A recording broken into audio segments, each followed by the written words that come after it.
Eu gosto de dizer que todo cristão, ele tem duas fases na vida. Duas fases só.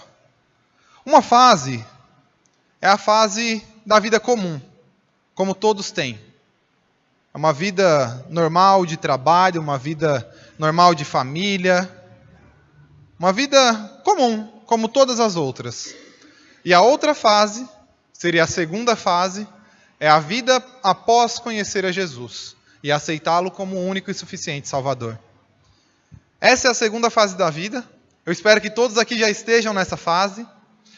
E existe uma questão sobre essa segunda fase, que ela é uma fase que ela nunca deveria ser possível de ser voltada atrás.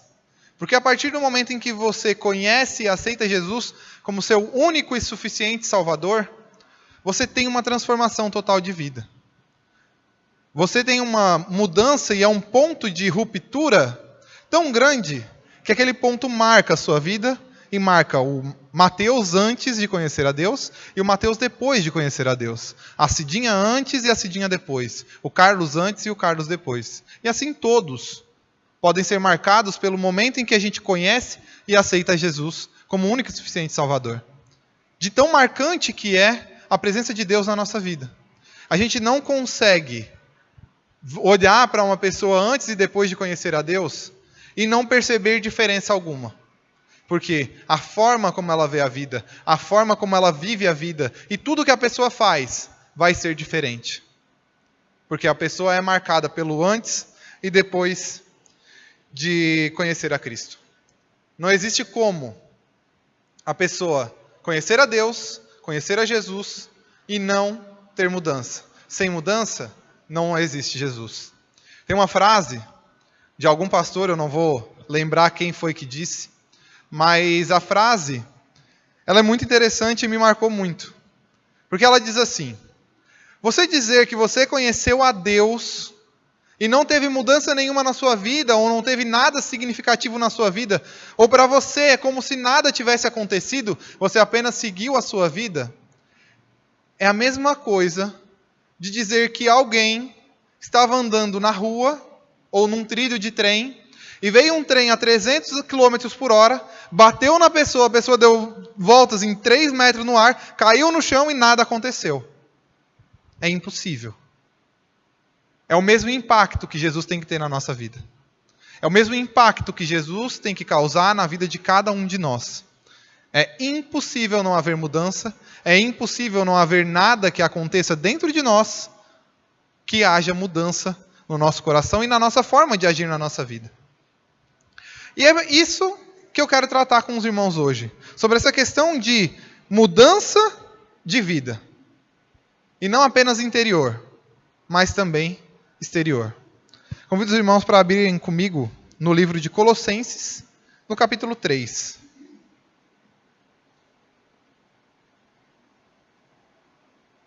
Os irmãos podem deixar aberto um pouquinho, que já a gente vai ler. No capítulo 3, a gente vai falar um pouquinho, Paulo vai falar aos Colossenses sobre essa questão da velha e da nova natureza. Dessa mudança que a gente precisa ter na nossa vida. E aí eu queria pensar com os irmãos sobre a nossa vida em particular. Fora da igreja, fora de Deus, ou na nossa vida em geral. Tanto para as pessoas cristãs como não. E eu quero que vocês pensem numa pessoa numa vida de solteiro. Vocês mesmos, quando vocês viviam como solteiros. Eu não sei se... a risadinha da irmã...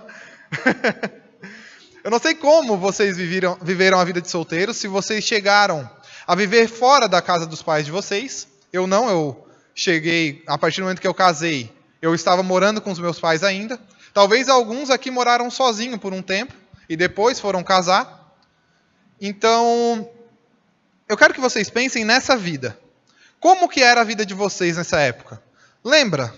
Se alguns de vocês não moravam com os pais antes de casar, pensa se vocês fossem sair. Vocês tinham que dar satisfação para alguém? Tinha que falar para alguém? Tinha que contar para alguém quando que vai voltar, o horário que vai, o horário que não vai? Se vai sair, se não vai? precisa dar satisfação. A não ser que você esteja morando com mais alguém, você não precisa contar para ninguém. Você não precisa falar para essa pessoa, para os seus pais, ligar para eles e dizer, eu vou sair agora, eu estou indo em tal lugar. Porque você está morando, vivendo a sua vida. Agora é você quem é o dono da sua própria vida, digamos assim, né? É você quem tem a consciência daquilo que você pode ou não pode fazer. No mundo, por exemplo, uma pessoa que está solteira, não vai ter problema se ela namorar com uma pessoa um tempo e daqui a pouco separar e namorar outra. No mundo. No mundo, por exemplo, uma pessoa ficar com 5, 6 pessoas numa festa é algo comum. Porque ela não tem responsabilidade com outra pessoa. Ela não precisa se justificar para alguém. Ela não vai precisar chegar em casa e dizer, olha, eu beijei uma outra pessoa. Porque ela só deve algo para ela mesma. E ela só precisa falar para ela mesma. Ela só precisa dizer algo para ela mesma. Mas isso muda quando a pessoa casa. As coisas são bem diferentes. Eu, por exemplo, mesmo morando com os meus pais, eu tenho diferença a partir do momento que eu casei. Porque agora eu tenho uma esposa. Eu preciso justificar o que eu vou fazer para ela. Eu preciso dizer onde eu vou, eu preciso mostrar onde eu estou indo, o que eu estou fazendo. Assim como ela também precisa fazer o mesmo comigo. Ela não pode chegar, sair um dia e dizer, eu vou passar um final de semana fora e não falar nada para mim. Assim como eu também não posso fazer o mesmo com ela. Eu não posso querer viajar e não dar justificativa de nada e simplesmente viver da forma como eu quero. Não posso fazer as coisas como eu quero. Se uma pessoa, por exemplo, vive no mundo e antes ela saía numa festa e beijava 5, 6 mulheres, um homem, beijava 5, 6 mulheres, agora que ele casou, ele não vai mais sair numa festa e beijar um monte de mulher. Se ele for sair numa festa, ele vai levar a esposa junto. Então, a vida de uma pessoa casada e solteira é muito diferente. E assim também deve ser a vida com Deus e sem Deus de uma pessoa. Deve haver essa mesma diferença. E no versículo 5 do capítulo 3 de Colossenses, ele fala um pouquinho sobre a vida de uma pessoa sem Deus. O que ela tem e o que ela não deve ter a partir do momento que ela conhece a Deus. O versículo 5 e depois a gente já vai pular direto para o 8. Portanto, façam morrer tudo o que pertence à natureza terrena: imoralidade sexual, impureza, paixões, maus desejos e a avareza, que é a idolatria. Agora, porém, no versículo 8, né? Agora, porém, abandone igualmente todas essas coisas: ira, indignação, maldade, blasfêmia e linguagem obscena. Aqui Paulo estava falando para os colossenses, quando Cristo se manifestar na sua vida, você vai ter que abandonar tudo isso. Vai ter que largar tudo isso. Por quê? Porque tudo isso está fora do padrão de Deus. Assim como beijar fora do casamento, namorar alguém enquanto você está casado, está fora do padrão do casamento. Não é algo esperado que, como você está casado, você vai sair numa festa e vai sair namorando várias menininhas. Ou vários menininhos. Não é esperado dentro do casamento que você saia e viaje sem avisar. Assim como também não é esperado de um cristão que ele tenha imoralidade sexual, que ele tenha impureza, paixões, maus desejos, avareza, que é a mesma coisa que idolatria. Mas por que o cristão ainda assim continua vivendo da mesma forma? Por que o cristão não vive como se estivesse casado com Cristo? Como se estivesse esperando a sua noiva para o casamento? Vivendo já uma vida pura antes do casamento, para que ele chegue no casamento de uma forma pura. Para que ele realmente possa se casar e que o noivo, quando olhar para ele, o noivo não diga: você não é merecedor de casar comigo. E alguns falam: não, mas eu não era mal antes de conhecer a Cristo, não. Eu não tinha maldade. Eu nunca fui maldoso. Mas a Bíblia fala que todos pecaram e todos carecem da glória de Deus. Todos erraram, todos pecaram. E aqui a maldade não se torna simplesmente a falar, Deus não está falando apenas de uma maldade de desejar o mal do outro, de desejar que o outro seja mal, de desejar que o outro morra e que o outro perca tudo que tenha. Não é sobre isso que a Bíblia está falando. A maldade ela está intrínseca porque longe de Deus, longe do Senhor, até aquilo que a gente faz bem, a gente faz com segundas intenções. A gente faz com vontade de ser reconhecido, de engrandecimento, de crescimento próprio. Então é impossível que a gente seja bom longe de Deus. É impossível que a gente consiga viver de uma forma bondosa, de uma forma justa, longe do coração do Senhor. Por isso que todos nós precisamos nos esforçar para viver dessa forma. Porque assim como uma esposa e um esposo precisam se esforçar para viver uma vida justa dentro do casamento, viver uma vida santa dentro de um casamento, o cristão também precisa se esforçar para viver uma vida santa e justa dentro do cristianismo. Mas eu não quero tratar principalmente sobre o erro, sobre a forma errada de viver, mas eu quero tratar com os irmãos sobre a forma certa de se viver, sobre como Deus quer que nós vivamos. E hoje a gente vai fazer uma análise ponto a ponto do livro de Colossenses 3, dos versos 12 até o 17. A gente vai ler versículo a versículo e vai dar uma estudada sobre o que Paulo queria trazer aos Colossenses como ensinamento. E no versículo 12, Paulo já começa dizendo assim: portanto, como eleitos de Deus, santos e amados, revistam-se de profunda compaixão, de bondade, de humildade, de mansidão e de paciência. Aqui a gente já vê um contraponto com o versículo 5 e 8 que a gente leu. Como é o contrário um do outro. Se lá falava sobre ira, aqui fala sobre mansidão. Se lá falava sobre avareza, sobre mau desejo, sobre moralidade sexual, aqui fala sobre bondade, humildade, mansidão e paciência. Mas não só isso. Ele já começa dizendo que nós devemos ser eleitos de Deus, santos e amados. O que é um eleito? Uma pessoa eleita é uma pessoa que é escolhida. Escolhida como assim? Será que é escolhido para ser salvo? Será que é escolhido para estar aqui? Será que... Enfim, a gente nem precisa entrar nesse quesito, porque eu sei que cada um tem uma forma de pensar sobre isso, mas uma coisa, eu sei que todos aqui pensam da mesma forma. Nós fomos escolhidos por Deus para poder estar aqui. Porque se Deus não tivesse nos amado primeiro, nós não poderíamos estar aqui. Se Deus não tivesse entregado o seu Filho primeiro por nós, nós não teríamos amado Ele antes dele nos amar. Nós não conseguiríamos, porque nós apenas retribuímos um pouquinho do amor de Deus. Um pouquinho daquilo que Ele nos deu. Por isso que nós somos eleitos. Nós somos eleitos porque o próprio Deus morreu e se sacrificou em prol de cada um de nós. Ele deu a vida por cada um de nós. Ele entregou o seu próprio Filho por cada um de nós. Ele não apenas morreu, ele deu o seu Filho. Porque uma coisa é eu morrer, outra coisa é eu dar o meu filho para morrer. Que eu acredito que seja uma dor ainda muito maior. Entregar o seu próprio filho. Mesmo eu não sendo pai, eu imagino a dor de um pai ao entregar o seu filho para morrer nas mãos de pecadores. Ver ele morrendo, sendo morto, e ainda assim manter a sua promessa, manter o seu amor, manter a sua bondade. Esse é o nosso Deus, que nos elegeu para nos amar. Porque Ele poderia ter eleito os cachorros, os cães, os gatos, as vacas, quem Ele quisesse, mas Ele escolheu eleger a cada um de nós, por amor, como santos e como amados dEle. Nós tivemos a oportunidade de estarmos aqui juntos hoje, servindo a Cristo. Como assim servindo a Cristo é uma oportunidade? Como assim trabalhar para Deus é uma oportunidade? Pois é uma grande oportunidade.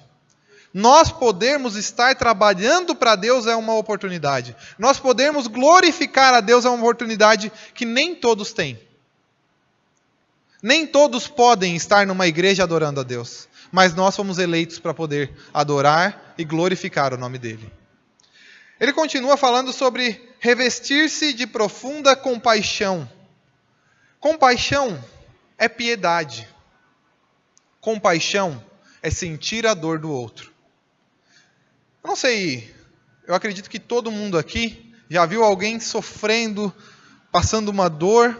Hoje a Gabi passou essa noite muita cólica, muita dor. E aí você fica pensando, como que será a dor dessa pessoa? Quão grande será que é a dor? Quão grande é o sofrimento dela? O que será que ela está passando? E aí às vezes você fica pensando, poxa, se eu pudesse pegar um pouquinho dessa dor para mim e sofrer eu acho que eu queria. Só para aliviar um pouquinho. Não precisa nem ser o tempo todo, pode ser só um pouquinho. Mas só para aliviar um pouco dessa dor que essa pessoa está passando. Compaixão é querer estar no lugar da outra pessoa. É esse sentimento de uma mãe que vê seu filho com febre na cama e diz, se eu pudesse sofrer por ele, eu sofria. Eu vivi isso com a minha mãe, quando eu estava mais gordinho. Eu era bem gordinho quando eu era novo, agora eu estou um pouco gordinho. Não estou bem, estou um pouquinho. E aí a minha mãe dizia para mim, se eu pudesse pegar sua gordura para mim, e eu tentar queimar ela, eu queimava, só para não ver você sofrendo. Por quê? Porque a gente olha esse sentimento de compaixão, e de mãe para filha, eu acho que é o local mais claro que a gente vê, porque a gente vê aquela criança indefesa, e a gente quer sofrer por ela, a gente quer passar a dor dela, e a gente vê o quão isso é lindo, esse sentimento de compaixão. Porque um cristão que não tem compaixão, não é um cristão. Você olhar para alguém na sarjeta na rua, e não sentir a dor dessa pessoa, me desculpa, mas você precisa orar e ler mais a Bíblia. Olhar para alguém, quando você está passando na rua, e sentir indiferença, eu não estou dizendo sobre pegar a pessoa no colo e levar para casa. Mas eu estou dizendo sobre pessoas que olham e viram a cara porque não quer olhar, ou sente indiferente, ou tanto faz, já virou comum. A gente precisa ter um coração mais de carne, um coração que sente a dor do outro, um coração que sofre com o outro. Um coração que vê a pessoa sofrendo e diz, e se eu estivesse nesse local? Isso é amar o outro como amar a si mesmo. É se colocar no lugar do outro e querer dar para o outro a oportunidade de estar no seu local. Às vezes dar um abraço, mesmo que a pessoa entre aqui suja, entre aqui com um mau cheiro, independente, a gente chegar e abraçar a pessoa e dizer que ainda assim a gente ama ela.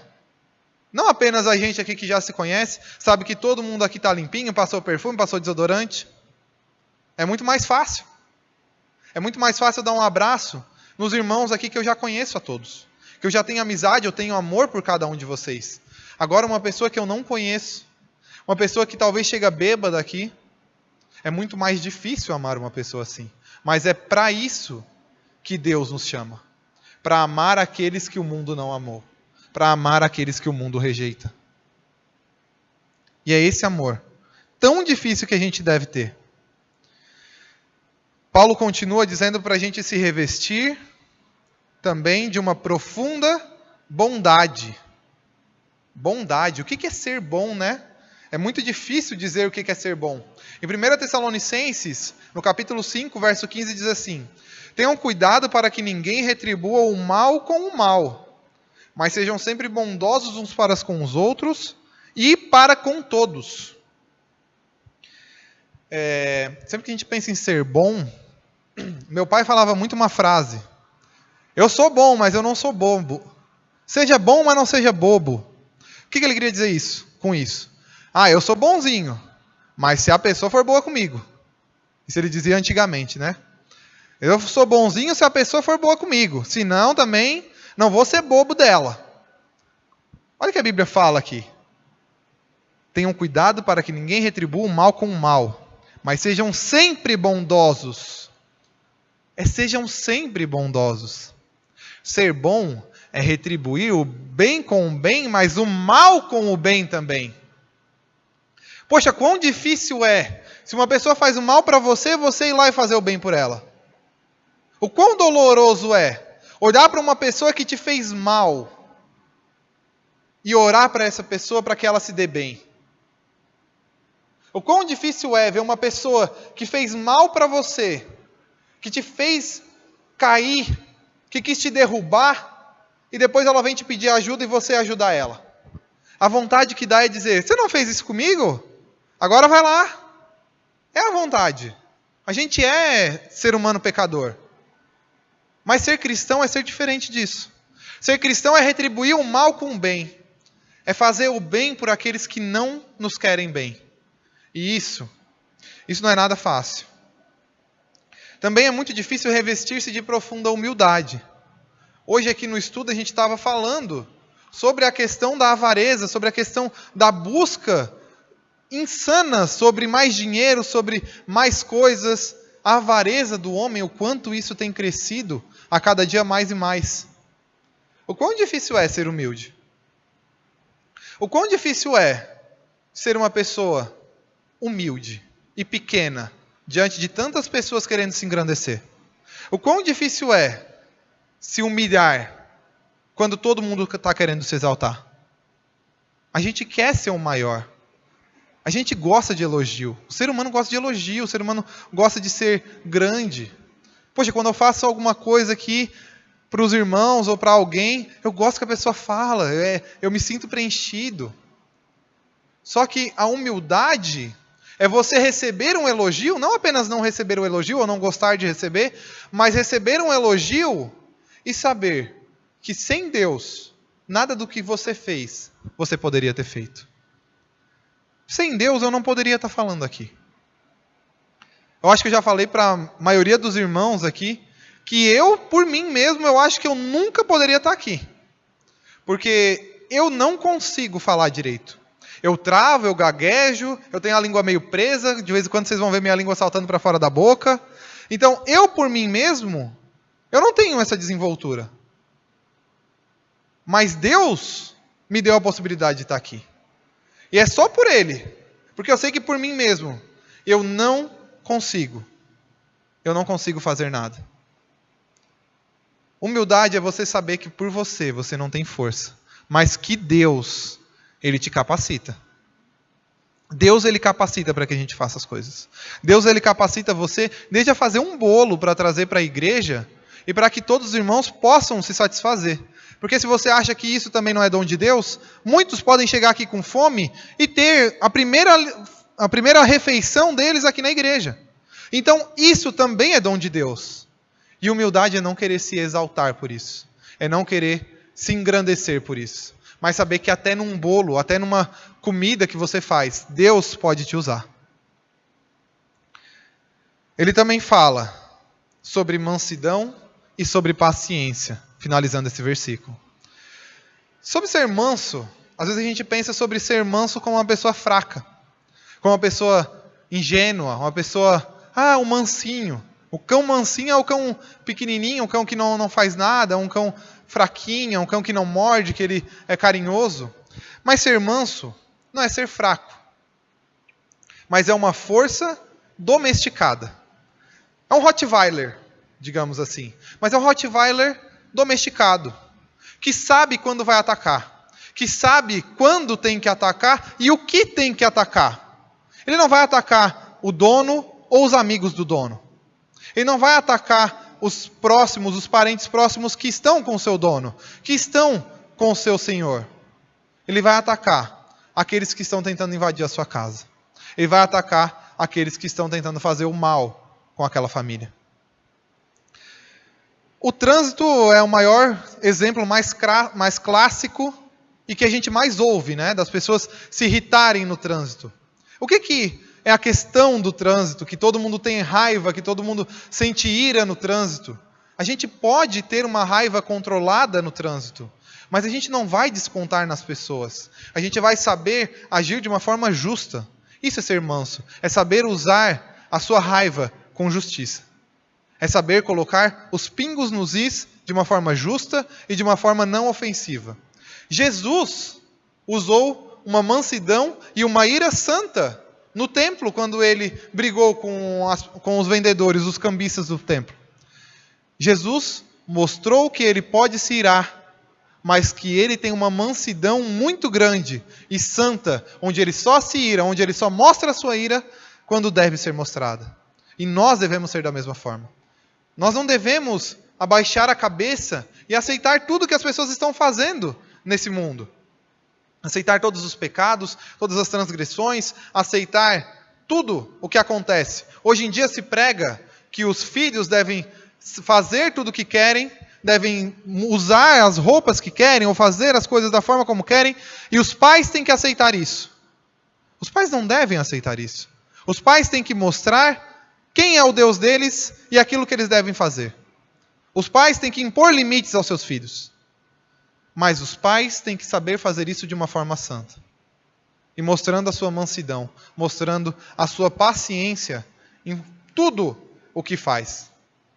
Isso é paciência, isso é longanimidade, isso é ser tardio em se irar, que é o longânimo, é o tardio em se irar.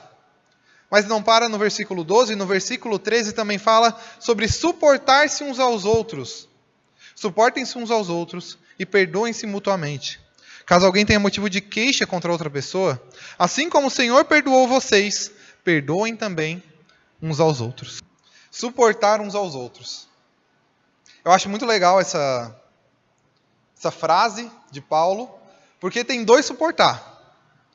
Nossa, eu não suporto aquela pessoa.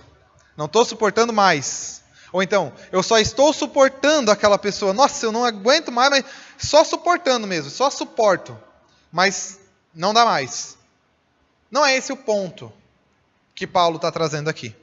Não é suportar de tolerar a pessoa, mas suportar de ser suporte, de ser apoio. De quando uma pessoa está caindo, você dizer aqui, ó, meu ombro para você. Quer deitar num colo? Meu colo está disponível para você, deita aqui. Eu vou ser o teu suporte. Eu vou ser alguém que quando você estiver caindo, eu vou te ajudar a levantar. Como a gente leu em Eclesiastes 4 hoje mais cedo, sobre um ajudar o outro, assim também é na vida aqui com Cristo. De uma forma tão grande que a gente conhece dois tipos de pessoas. Ou aqueles que suportam uns aos outros, ou aquele que, ao invés de suportar, afunda a outra pessoa. Não existe meio termo. Porque aquele que não suporta, aquele que se afasta, já está afundando o outro. Se alguém precisa de você e você se afastou da pessoa no momento em que ela mais precisou, você ajudou essa pessoa a se afundar.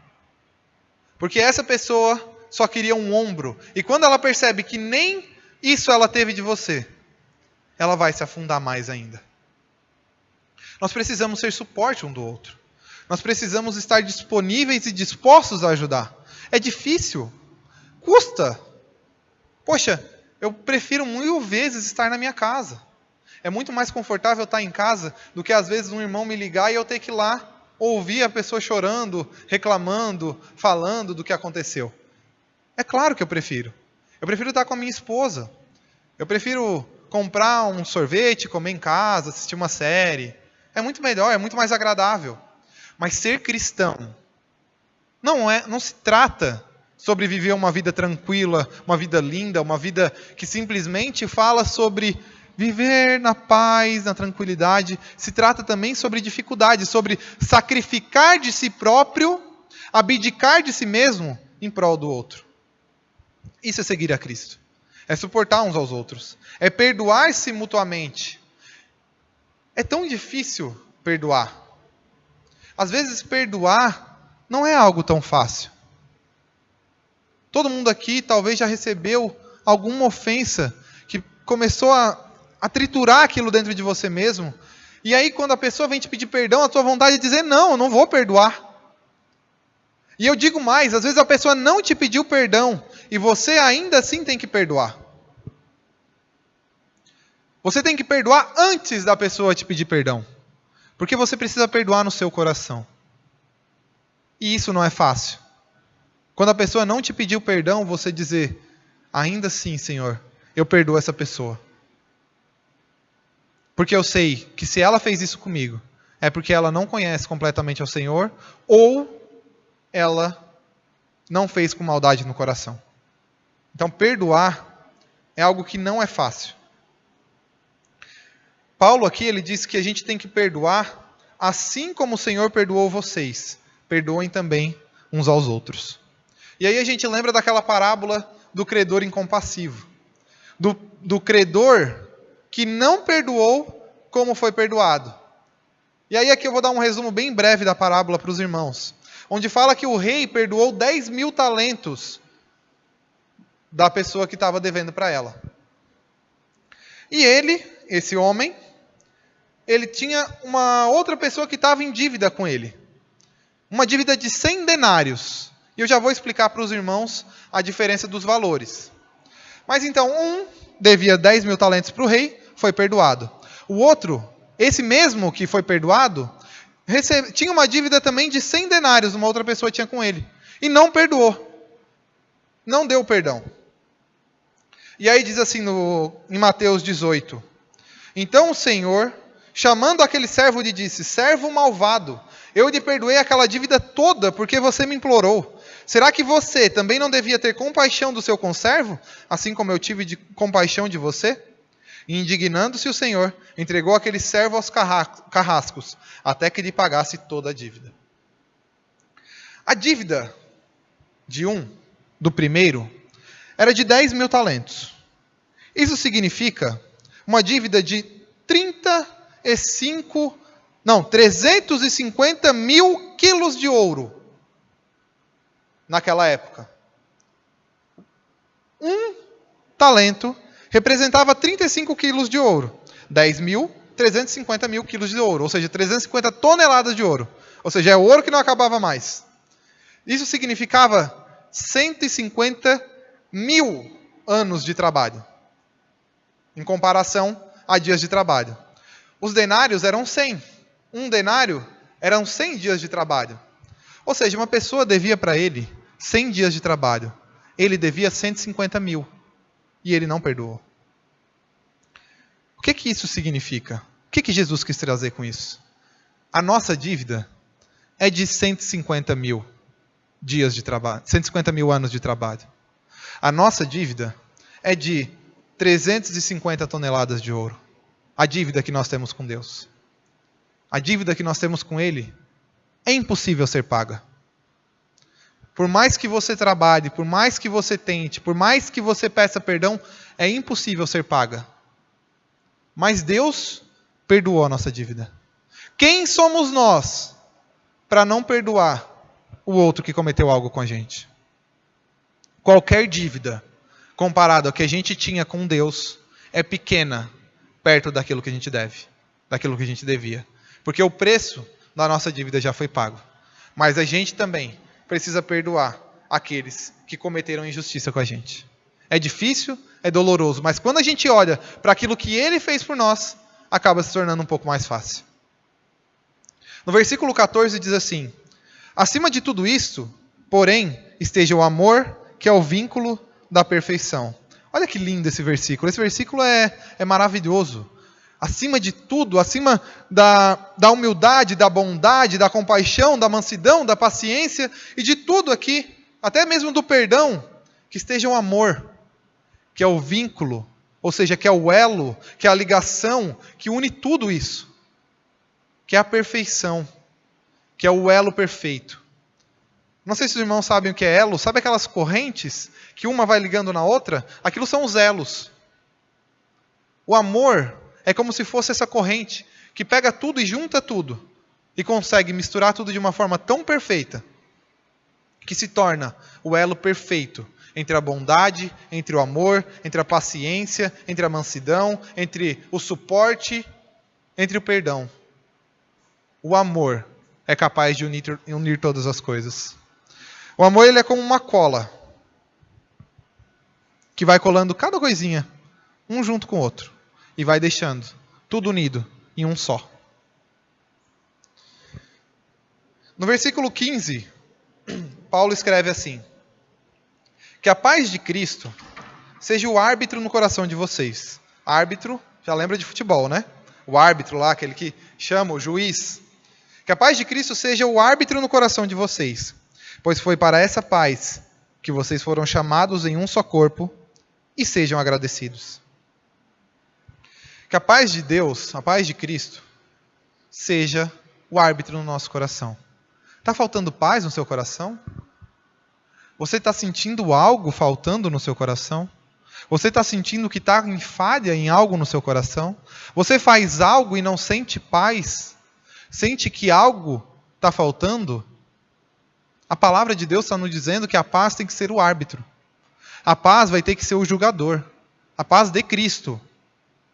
Não é qualquer paz. A gente precisa ter Cristo primeiro, para depois ela arbitrar no nosso coração o que é certo e o que é errado ser feito. A partir do momento em que a gente encontra a Cristo, a partir do momento em que a gente encontra com Ele, aceita a vida dele na nossa, a gente pode deixar Ele arbitrar aquilo que é certo e aquilo que é errado a gente fazer. Mas isso não é fácil. Porque Ele vai tirar a paz de você na hora que você não quer que Ele tire a sua paz. Naquele pecadinho gostoso que você está fazendo, aquele pecado bom de ser feito, aquele pecado que você sente um prazer enorme fazendo, Deus vai tirar a sua paz. Deus vai tirar a minha paz do meu pecado. E eu não vou me sentir feliz com Ele tirando a minha paz. Mas se eu aceitar Ele como único e suficiente Salvador, eu vou viver uma vida digna de ser vivida e digna de Jesus Cristo dizer: esse é um cristão verdadeiro, esse é um servo meu. E sejam agradecidos, ser gratos, agradecer a Deus por tudo que Ele tem feito por nós. No versículo 16, eu não poderia deixar de fora esse versículo, fala assim: que a palavra de Cristo habite ricamente em vocês, instruam e aconselhem-se mutuamente em toda sabedoria, louvando a Deus com salmos, hinos e cânticos espirituais, com gratidão no coração. A palavra de Cristo, ela é a lei na nossa vida. Ela precisa ser algo que nos define e que nos transforme. É ela quem precisa habitar no nosso coração. Ela precisa fazer parte de nós. Em Hebreus 4:12, diz algo assim que a palavra de Deus é viva e eficaz. Ela é mais cortante do que qualquer espada de 2 gumes. Espada de 2 gumes, uma espada que corta tanto quanto entra, tanto quanto sai. Essa é a palavra de Deus. A esse ponto que ela chega, cortar entrando e corta saindo. Ela corta aquele que fere e aquele que também está segurando ela. Porque antes de eu falar essa palavra para vocês, ela já tinha me cortado. Ela entrou dentro de mim. E penetra até o ponto de dividir alma e espírito. Como assim dividir alma e espírito? Alma e espírito é praticamente indivisível. É algo que a gente não sabe até onde é alma, até onde é espírito. Mas a palavra de Deus, ela adentra a esse ponto. A ponto de dividir alma e espírito. Dividir aquilo que é indivisível na nossa vida. Esse é o poder da palavra do nosso Deus. Ela é capaz de dividir juntas e medulas. E ela é apta para julgar os pensamentos e os propósitos do coração. Se eu estou falando tudo isso aqui para os irmãos, não é porque eu me acho apto para falar. Não é porque eu acho que eu tenho a vida mais linda de todos os que estão aqui. Não é porque eu acho que a minha vida é melhor do que a dos irmãos. É porque a palavra de Deus, ela sim é apta para julgar. Ela sim é apta para dizer se o que a gente pensa e se o que a gente faz é justo ou é errado. E é por base nela que a gente pode julgar uns aos outros. Só com base nela. Não segundo a minha fé, a minha justiça. Porque cada um tem uma justiça. Cada um pensa de uma forma sobre as coisas. Mas a palavra de Deus é a única perfeita e incorruptível. E para finalizar, o versículo 17 diz assim: e tudo o que fizerem, seja em palavra, seja em ação, façam em nome do Senhor Jesus, dando por Ele graças ao Deus Pai. Que assim seja a nossa vida. Que a gente agradeça a Ele, que a gente esteja confiando nele acima de tudo. Que a gente saiba que Ele é o nosso Senhor e que Ele é o nosso Salvador. Por isso que a nossa vida seja totalmente entregue ao nosso Deus. E que a gente saiba entregar a Ele o nosso coração e fazer tudo segundo a vontade do nosso Senhor. Amém?